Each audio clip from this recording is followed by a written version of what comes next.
téléspectateurs, c'est un réel plaisir de vous retrouver sur Télé Tchad. Bienvenue dans Les Belles Lettres, le magazine dédié spécialement à la littérature tchadienne. Aujourd'hui, nous avons le grand plaisir de vous présenter un nouvel auteur. Il s'appelle Adoum Ali Adoum. Il vient de publier aux éditions Al-Mouna un livre intitulé Itinéraire d'un enfant du Sahel. Le livre est publié en 2020. C'est un roman de 210 pages qui raconte l'histoire du personnage principal, né à Mao, et qui a grandi dans cette ville, qui a commencé sa scolarité là. Et tour à tour, il passe par plusieurs villes où il fait sa scolarité avant d'aller en aventure au Nigeria et revenir encore dans son pays, où il obtient donc son baccalauréat. Et il fait face à un problème, c'est-à-dire il attend une bourse qui n'arrive jamais. Finalement, il passe un petit moment à la RNT pour un stage, après quoi il décide de s'envoler pour l'Algérie, en passant bien entendu par le Niger. Et de là-bas, il obtient un diplôme, il revient dans son pays. Encore une fois de plus, difficulté, il n'arrive pas à s'intégrer à la fonction publique. Et il s'essaie un petit peu en politique, c'est là où il réussit un petit peu, et ainsi de suite. Et ce personnage principal, donc cet enfant du Sahel, c'est l'auteur lui-même. Alors, nous avons là affaire à une autobiographie, à un roman autobiographique, qui est Adoum Ali Adoum. C'est ce personnage-là que nous avons en face de nous. Bonjour messieurs, bienvenue. Bonjour. Adoum Ali Adoum est né le 1er janvier 1981 à Mao, dans la province du Kanem au Tchad. Après son baccalauréat série A4 en 2001, il exerça comme journaliste stagiaire au journal Parler à la radio nationale tchadienne. Il s'envola par la suite pour l'Algérie et s'inscrivit à l'université Abderrahmane Mira de Béjaïa et en sortit nanti d'un diplôme de Master 1 en sociologie et démographie en 2008, option sociologie de la communication et des médias. Il est par ailleurs élève officier major de la première promotion des journalistes militaires, préparation militaire supérieure au GEMIA. En 2012, il est élu conseiller municipal du 4e arrondissement de la ville de N'Djamena et a occupé la fonction de maire de cette commune de 2012 à 2016. Actuellement, il suit le cycle de Master 2 en journalisme politique à l'université Emi Koussi de N'Djamena. Voilà ce qui est de notre auteur. Monsieur Adoum Ali Adoum, doit-on lire ce récit comme une tranche d'une vie réelle de l'auteur ou plutôt comme des faits littératurés? Merci beaucoup de m'avoir donné, n'est-ce pas, l'opportunité de revenir une fois de plus parler de l'itinéraire d'un enfant Sahel. Comme je l'ai dit également lors de la cérémonie de dédicace du livre, c'est un roman autobiographique, se veut, n'est-ce pas, un parcours du jeune Tchadien, d'une manière générale. Du moins, les jeunes de ma génération. Donc, tous ces périples dont vous venez de survoler, à savoir la vie scolaire, l'obtention du baccalauréat, les bourses d'études, le retour au pays, l'intégration à la fonction publique, parce que là également, il faut le dire, généralement, si on revient des études au Tchad, le premier choix, c'est la fonction publique. Oui. Personne ne pense à autre chose. Donc nous passons tout notre temps en train de vouloir chercher une intégration à la fonction publique. Donc, ce livre retrace un peu tous les parcours d'un enfant, d'un élève, d'un enfant tchadien, de l'école jusqu'à sa réussite à l'université et ses premiers pas à la fonction publique ou bien dans une fonction libérale après le diplôme. Alors pourquoi avez-vous choisi de romancer, je peux le dire, votre propre vie? Ma propre vie, je l'ai romancée parce que j'y trouve vraiment beaucoup d'enseignements. Mon parcours m'a permis d'expérimenter, je crois, beaucoup de choses dans la vie, beaucoup de périples. Et surtout, Tout ce que la jeunesse, les jeunes de ma génération ont vécu. À travers ces livres, je me mets aussi des fois dans la peau des autres et également dans mon propre peau pour, n'est-ce pas, faire comprendre à celui qui les lit et qui n'est pas de ma génération ou qui les lira plus tard qu'à un moment donné, comment ça s'est passé pour les jeunes étudiants tchadiens à l'étranger, comment l'intégration à la fonction publique s'est passée, comment l'école primaire s'est passée, comment on obtenait le bac, comment on faisait le casse-tête là pour avoir les bourses, tout ça. Je voudrais que les gens comprennent un peu cette périple de la vie dont je fais partie de cette laps de temps. Ok. Ouais. Bien, dès les premières lignes du roman, le narrateur accuse son proviseur de l'avoir exclu sans motif de son établissement. Pensez-vous que c'est un argument qui tient la route? Oui, je crois que c'était une étape très importante de ma vie, parce que nous avions été exclus du lycée ici à N'Djamena. Nous avions été exclus, on était au nombre de 6 élèves. Non seulement on a été exclus de l'établissement dans lequel nous fréquentions, on avait été exclus par un note du ministre de l'Éducation nationale, nous interdisant de fréquenter sur toute l'étendue du territoire tchadien. Alors, nous avions passé quelques mois sans faire les études. Après, nous nous sommes débrouillés. C'est ce qui m'a amené, si vous avez parcouru, ce qui m'a amené à aller à Mtiman, où j'ai pu esquiver de cette note-là, parce que bien que c'était affiché, mais les gens ne se sont pas rendus compte que c'était moi, Adouma Liadoum, qui a été exclu. Voilà. Okay. J'avais enlevé un nom, après j'en ai rajouté. Mes autres collègues avaient fait la même chose. Il y en a un qui allait faire Gounougaya. Il y a l'autre qui est parti à Faya. De toute façon, il y a des qui ont carrément démissionné. Malheureusement, ils ont voyagé, ils sont aux États-Unis d'Amérique. Alors, voilà un peu comment ça s'est passé. Alors, on connaît un peu la turbulence des adolescents et autres dans les lycées. Dire que c'est sans fondement qu'on vous a exclu, peut-être que c'est peut-être un peu trop dire. Bon, franchement, si vous voulez, c'est un groupe d'amis. À l'époque, au lycée, on était souvent en groupe d'amis, en groupe, si vous voulez, des quartiers. Les bagarres, les bavardages, ça ne se finit pas. Ah oui. Et des fois, quand c'est un élément du groupe qui commet un péché, c'est tout le groupe qui est des fois accusé, soit à tort, soit en réalité, mais nous avions été, moi personnellement j'avais été accusé à tort, parmi les autres collègues avec lesquels on a été victimes. Il y a des qui sont réellement impliqués dans cette affaire que je ne vais pas du tout raconter, je ne vais pas revenir à ça parce que c'était un événement un peu malheureux. Mais bon, de toute façon, voilà comment ça s'est passé. On est exclu, on est revenu. Ouais. Alors, vous signalez aussi votre passage à la RNT comme stagiaire sans avoir le diplôme de journalisme. Et aujourd'hui se passe ce débat autour de qui peut être journaliste ou qui ne peut pas l'être. Qui peut détenir la carte professionnelle de journaliste ou ne peut pas l'avoir.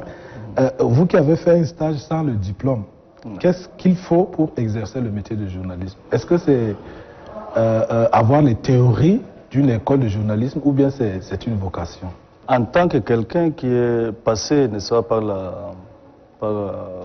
par la RNT, il faut dire que le journalisme n'a pas besoin d'un diplôme spécifique pour l'exercer. Moi, ça fait 20 ans que je suis passé à la RNT. C'est 2000 à 2001, jusqu'à fin 2002. Alors, tous ceux avec qui j'ai travaillé à l'époque, quel que soit au niveau de la radio ou à la télé, parce qu'à l'époque, c'était une petite équipe. On travaillait pratiquement ensemble, la radio et la télé. Il y avait des collègues qui avaient fini leurs études en lettres. Il y a d'autres qui ont fini en gestion. Il y en a qui ont fini en tourisme. J'en connais bien, ils sont encore là, ils l'exercent, même s'il y a un qui est malheureusement défunt. Donc, à l'époque, Et puis, il n'y a pas aussi assez de journalistes. On faisait appel, la plupart des gens étaient, pour d'aucuns, ils étaient étudiants à la faculté d'Abdou-Djouman, ils nous prêtaient main forte, c'était des pigistes, c'était des stagiaires, ils n'étaient pas des journalistes. Il y en a bien d'autres. Aujourd'hui, tous ceux qui aujourd'hui, n'est-ce pas, dirigent le paysage médiatique tchadien à un très haut niveau, ils venaient juste d'arriver de Niamey. Ils étaient stagiaires comme moi, ils n'étaient pas encore intégrés. Et ils avaient la théorie, moi je n'avais pas la théorie, on avait commencé ensemble. Aujourd'hui, c'est eux qui dirigent la média, quel que soit ici au niveau de l'ONAMA, comme au niveau de la télé-chat, radio-chat, ils dirigent encore. Mais dès que il faut un diplôme. Bon, c'est vrai, il y a le diplôme de journalisme, mais ce n'est pas les conditions, c'est pas la condition sine qua non d'exercer les métiers de journaliste. Tout à fait. Alors, vous racontez dans le livre qu'après l'obtention de votre bac, une barrière infranchissable s'est dressée sur votre chemin pour l'accès aux études supérieures. Vous n'avez jamais réussi à obtenir la bourse pour l'étranger tant rêvé. On se demande si dans les années 2000, il était difficile d'avoir une bourse d'études. Comment cela se passe-t-il aujourd'hui alors que peut-être que le nombre de lauréats au bac là peut-être a triplé ou quadruplé ou quintuplé même? Comment ça peut se passer aujourd'hui?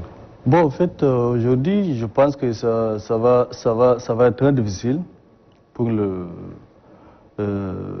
pays, pour le gouvernement, d'absorber, n'est-ce pas, tous ces nouveaux bacheliers. Ils sont admis par milliers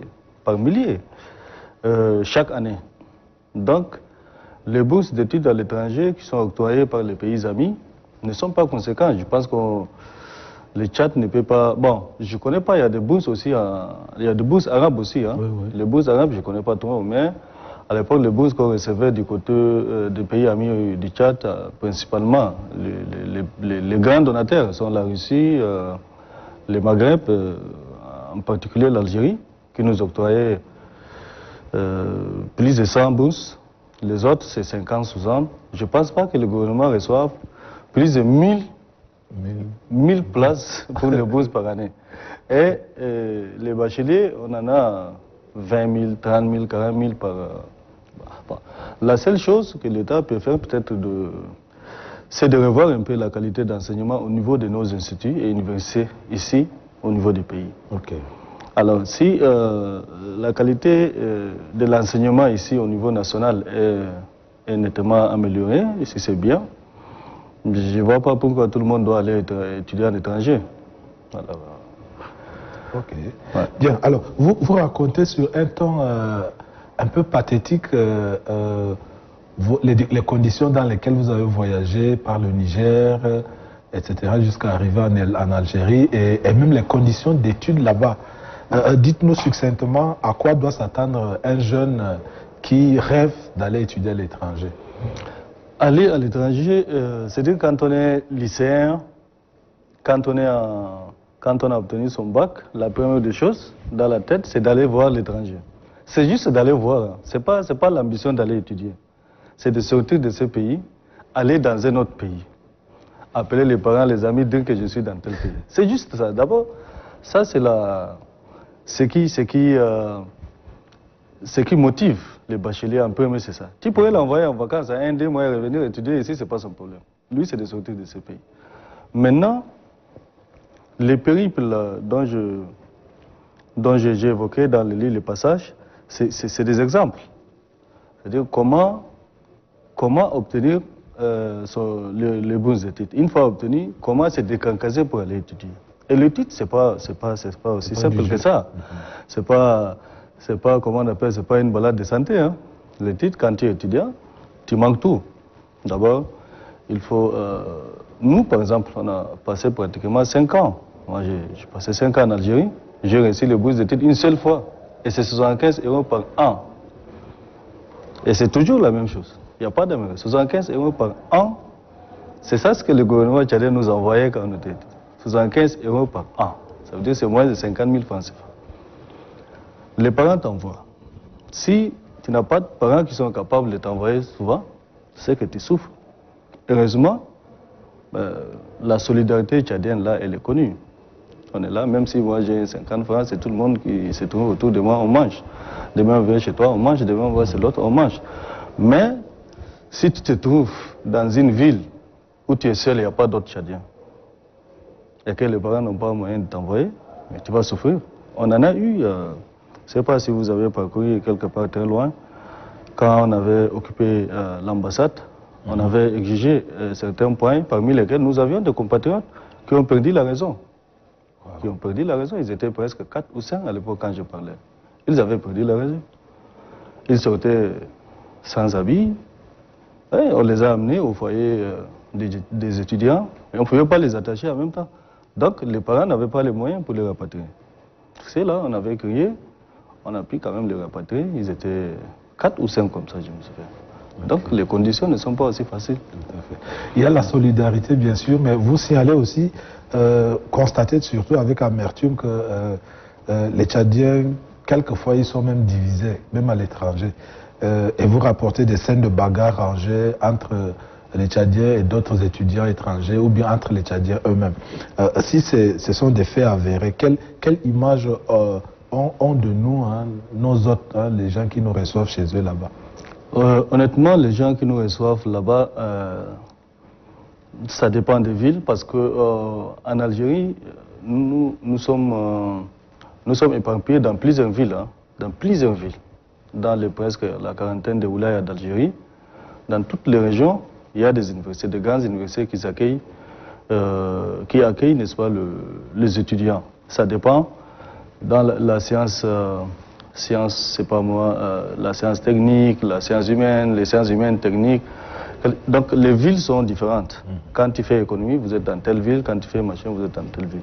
Mais dans certaines villes où nos compatriotes se sont retrouvés,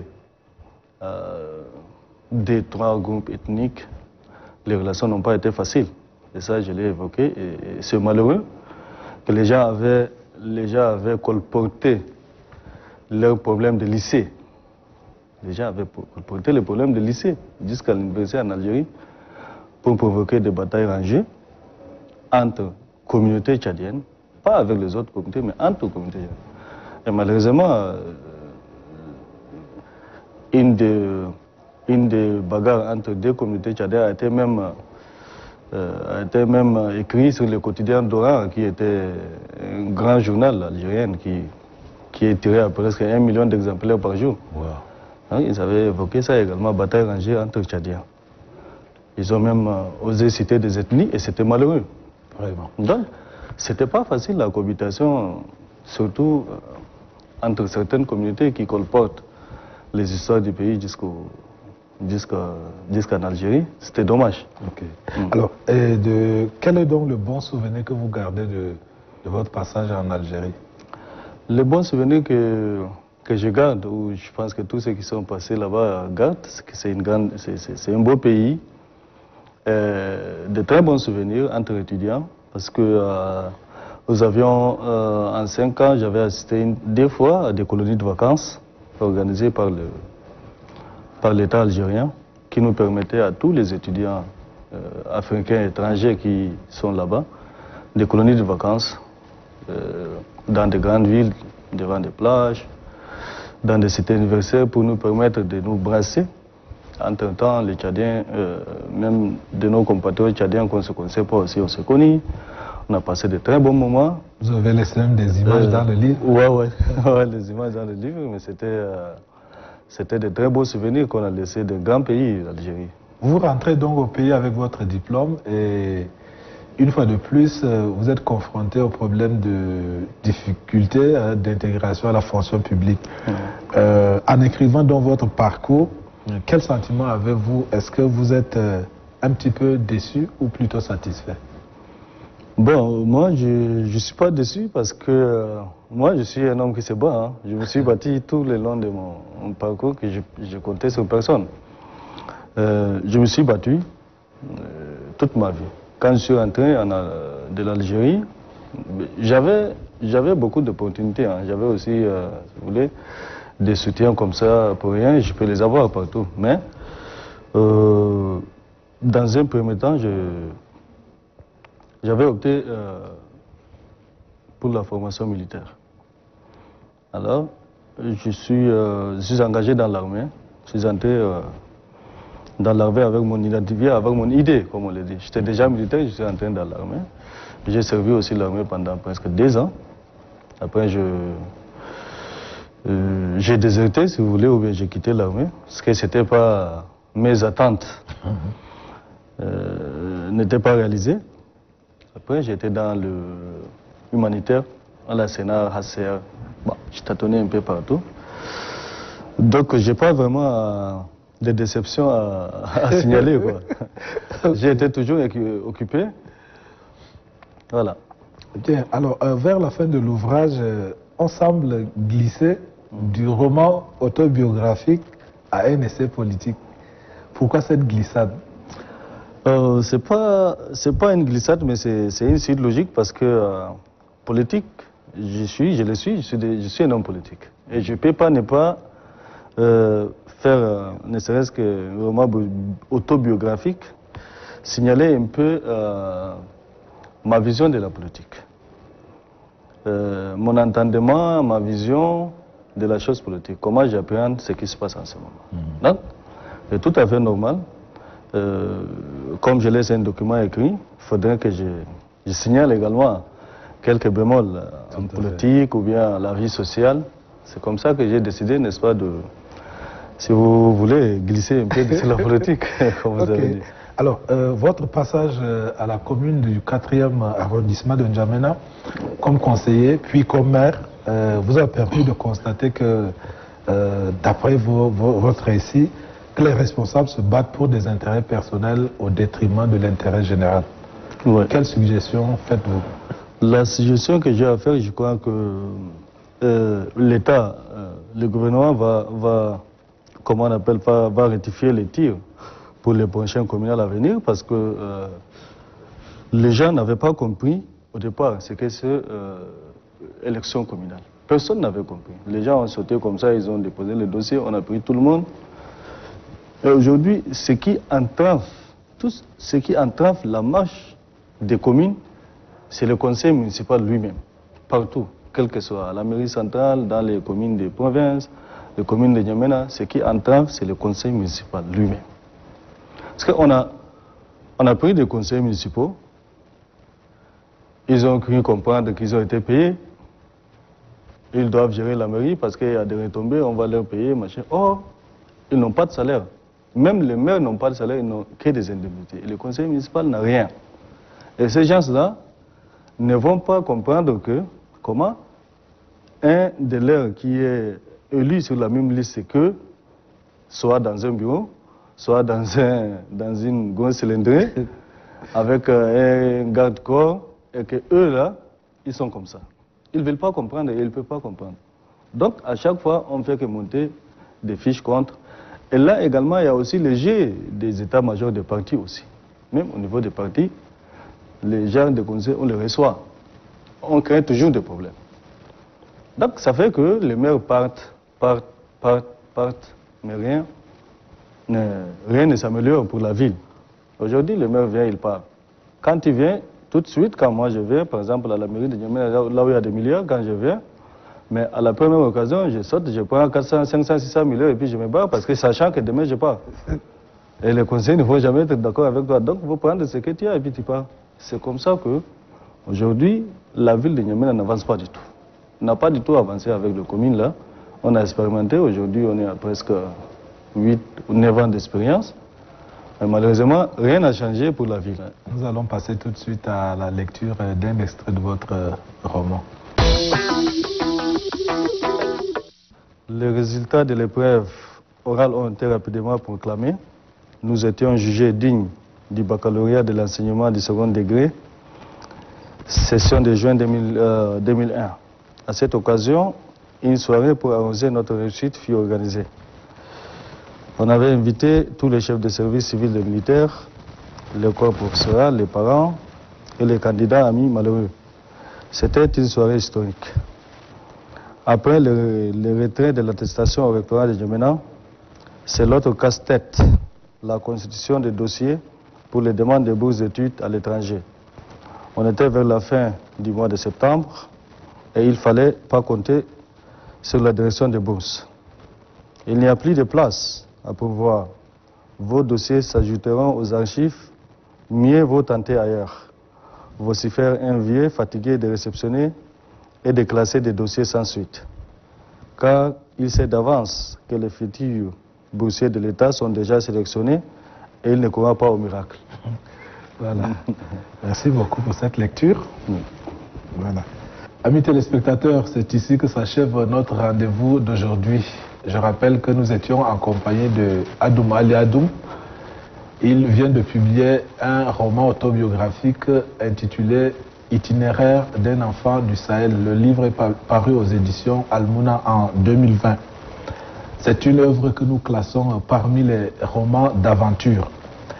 Vous qui nous avez suivis, donc, nous vous disons simplement merci beaucoup de nous d'avoir été donc en notre compagnie du début à la fin. Nous vous donnons rendez-vous bien entendu pour un prochain numéro à la découverte d'un nouvel auteur. D'ici là donc, restez en compagnie des programmes de Télé Tchad. Au revoir.